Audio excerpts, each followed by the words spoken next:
Olá, graça e paz. Estamos aqui mais uma vez nesta live para estarmos compartilhando um pouco mais acerca da palavra de Deus. Oremos. Nosso Deus e Pai, louvado e engrandecido seja o teu nome. Pai, muito obrigado pelo esse privilégio, pela oportunidade que o Senhor nos dá de estarmos aqui, Senhor, falando acerca da Tua Palavra. Espírito Santo de Deus, toma o controle, toma toda a direção, Pai. Esteja falando aos nossos corações, ministrando em nós o Teu querer e a Tua vontade. Que o Senhor também possa estar visitando cada família, cada lar, ó Pai, e operando, ó Pai, agindo nas necessidades de cada um deles, segundo a Tua boa vontade. Muito obrigada, Pai querido, pelo privilégio que o Senhor nos concede. Nós oramos assim, gratos, no nome santo e precioso de Jesus. Amém. Pois bem, nós nesse tempo temos estudado, os temas da Convenção Batista Fluminense, que tem como tema Vencendo as Adversidades. E hoje nós estaremos falando sobre a lição 10, que está no seu texto base, em Isaías 53, 1. E o tema dessa lição é Isaías, quando a adversidade é incredulidade. Texto esse, lição esta, que foi escrito por Nelly Soares Ferreira, que é bacharel em Educação Religiosa pelo IBER. Com ela nós estaremos agora estudando esses estudos aqui maravilhosos. E o personagem de hoje, como você já tem visto, nós estaremos falando sobre Isaías, o profeta Isaías. O profeta Isaías, ele viveu em Jerusalém no século 8 a.C. Ele era casado, sua esposa é descrita como profetisa e possivelmente compartilhava seu chamado. Eles tinham 2 filhos que são mencionados por nome no livro. Nós podemos ver no livro de Isaías, nos capítulos 40 a 55, que esses capítulos, esses escritos, eles são dirigidos ao povo no exílio da Babilônia, pouco antes do seu retorno em 1538 a.C. E a lição de hoje vai nos falar quando a adversidade ela é incredulidade. Nós vemos na história da raça humana que há sempre, não é? Adversidades, aflições e tribulações. O próprio Senhor Jesus nos diz em João 16:33, estas coisas vos tenho dito para que tenhais paz em mim. No mundo tereis aflições, mas tende bom ânimo, eu venci o mundo. E o profeta Jeremias perguntou, lá no capítulo 3, Lamentações 39, que ele diz assim, de que se queixa, pois, o homem vivente? Queixe-se cada um dos seus próprios pecados. O pecado das pessoas é uma parte relevante da resposta do profeta ao problema da aflição, da adversidade. Quando o povo sofre por seus pecados, ele sofre por causa daquilo que ele fez, e não porque Deus gosta de puni-los, porque Deus ele não se sente feliz de punir, de nos punir, como mesmo está escrito em Jeremias 3:36, que Deus não gosta ele não se aflige, ele se entristece quando ele e não gosta também de punirmos, né? Está lá no versículo 3 de Jeremias, no 33. Porque não nem entristece de bom grado os filhos dos homens. Então, as adversidades, elas vêm por causa de pessoas com quem nós convivemos, por injustiças de líderes, de governantes, e mesmo até pelo próprio Deus, que pode nos enviar provações específicas para a realização dos seus santos propósitos em nós, com o objetivo de nos moldar, não é, de nos transformar, de nos quebrantar. Ele é o olheiro e ele, não é, também pode nos provar com esse intuito. Nós vemos em Tiago 1, nos versículos 2, 3 e 4, que ele diz assim: meus irmãos, tendo por motivo de toda alegria o passarde por várias provações, sabendo que a provação da vossa fé, uma vez confirmada, produz perseverança.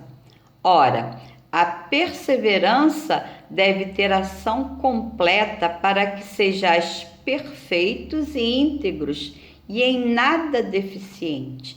Então, veja bem, para o nosso bem, para nos restaurar, para nos transformar, assim como o oleiro, né, faz com o barro. Isaías, ele foi um profeta que viveu isso em seu tempo.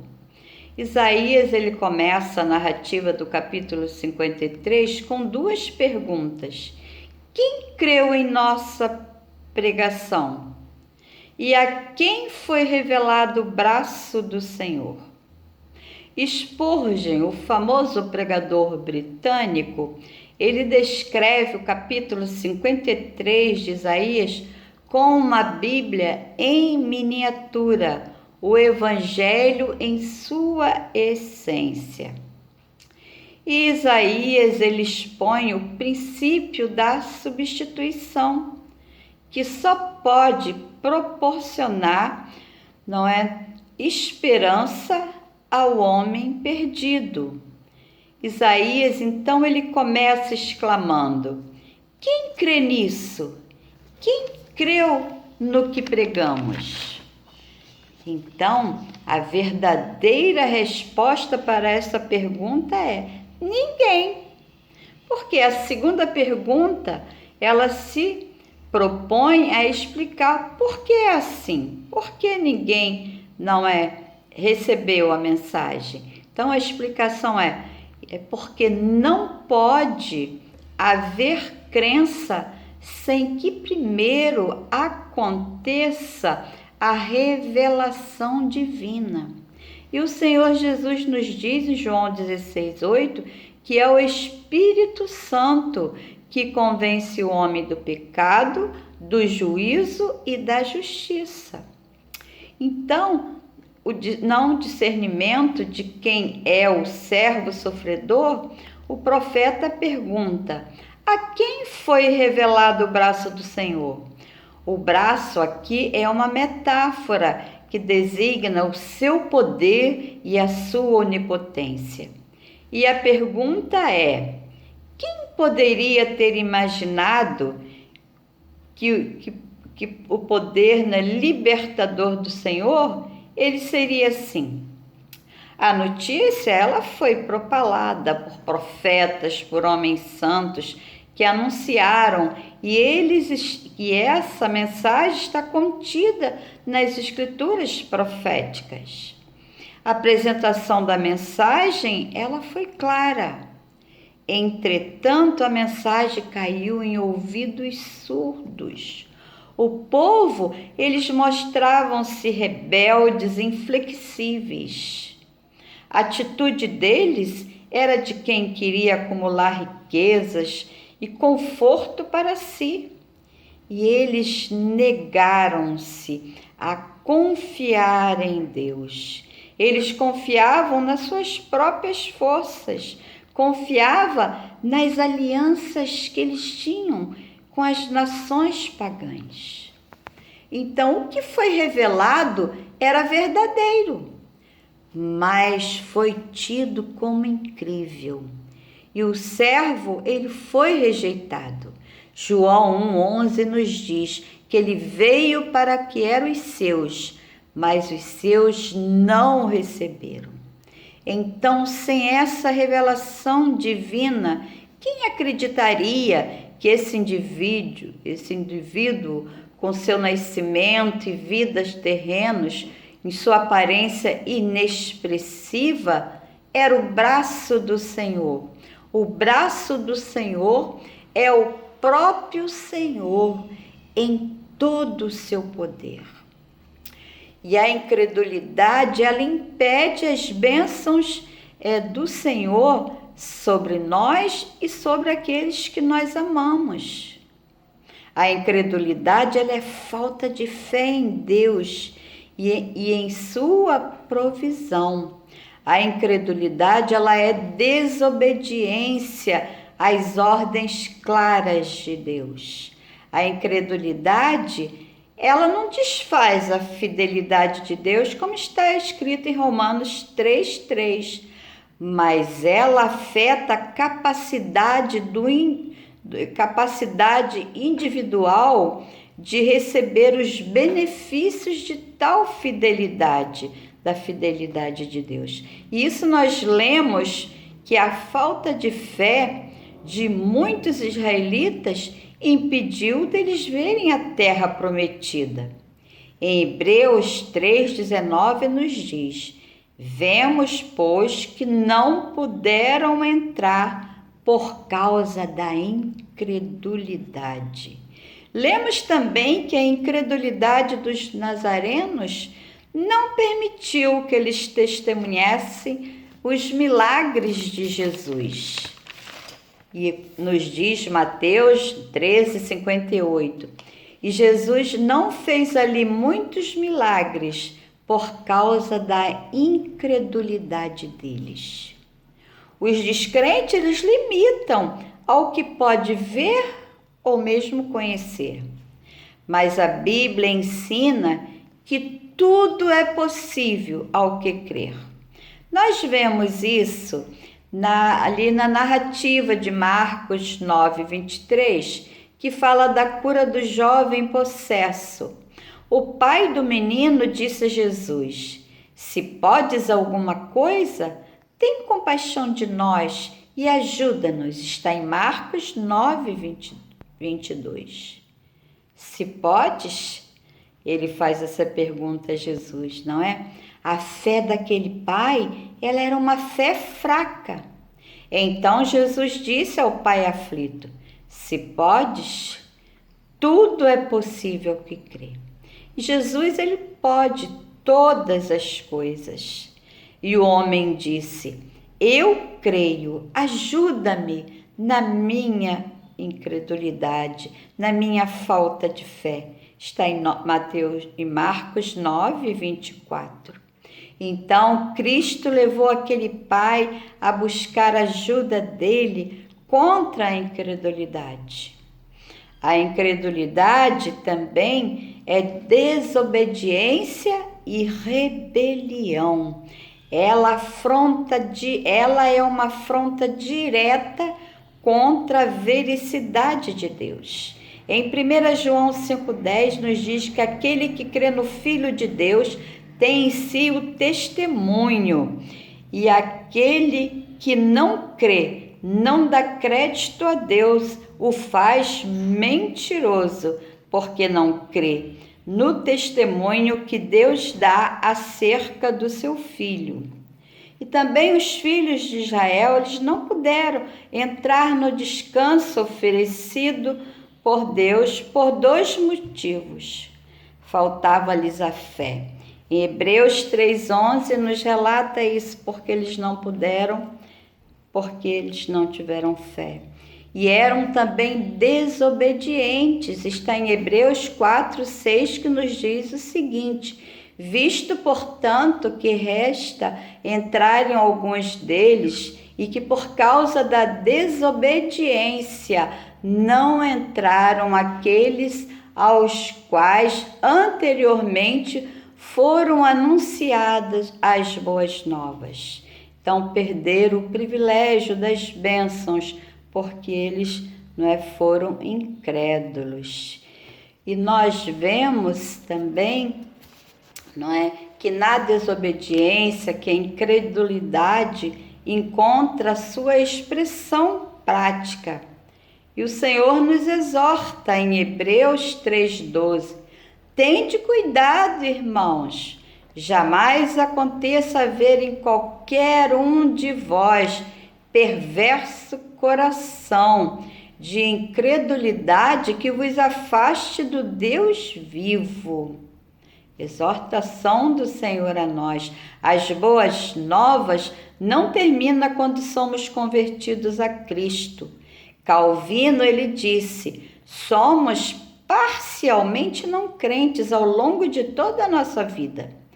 Precisamos ouvir constantemente as promessas de Deus para contrabalancear as dúvidas e medos que são naturais de nós.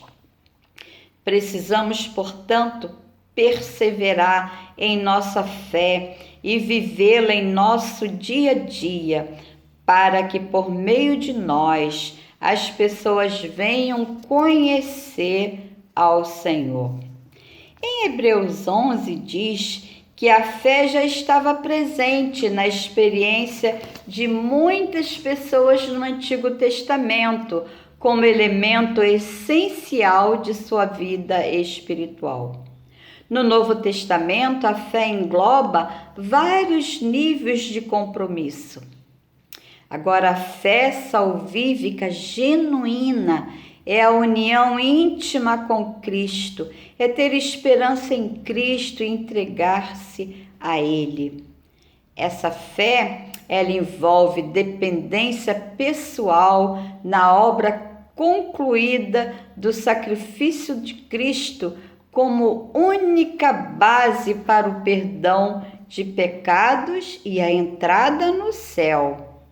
E fé redentiva é um compromisso pessoal de vida para quem segue a Cristo e obedece os seus mandamentos. Em Efésios 2:8 diz que nós somos salvos pela graça de Deus mediante a fé. E diz também que não vem das obras para que ninguém se glorie. Então, a base, porque pela graça nós somos salvos, então a base da salvação é a graça. E Jesus disse que os salvos, eles são sal da terra e luz do mundo. E que nossa luz, ela deve brilhar diante dos homens. Está em Mateus 5:16 que o Senhor diz, não é? Que assim brilhe a vossa luz diante dos homens, para que vejam as vossas boas obras e glorifiquem a vosso Pai que está nos céus. Então, a nossa fé, ela deve crescer a cada dia. A nossa fé, ela é aumentada pela oração e ela é fortalecida pelo estudo sistemático da palavra de Deus.